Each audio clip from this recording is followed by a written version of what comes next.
जय हो खेसारी लाल यादव। गाना बवाल धमाल लेकर के आए हैं, जो कि पहले लाइन नींबू खरबूजा टू, उसके बाद में जाए करेजा टू, बवाल और ख़तरनाक गाना। उसके बारे में थोड़ा सा हम बात कर लेते हैं, उसके बाद में हम गाना के बारे में बताते हैं गाना कैसा है। तो सबसे पहले हम बात करते हैं, गाना को गाए हैं खेसारी लाल यादव और शिल्पी राज, और गाना को लिखे हैं कृष्णा बेदर्दी, और म्यूजिक दिए हैं आर्य शर्मा।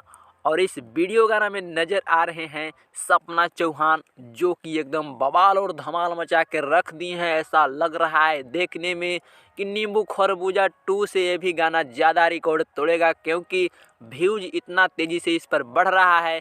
व्यूज के बारिश, लाइक कमेंट के बारिश हो रहा है। तो क्या कर रहे हो आप?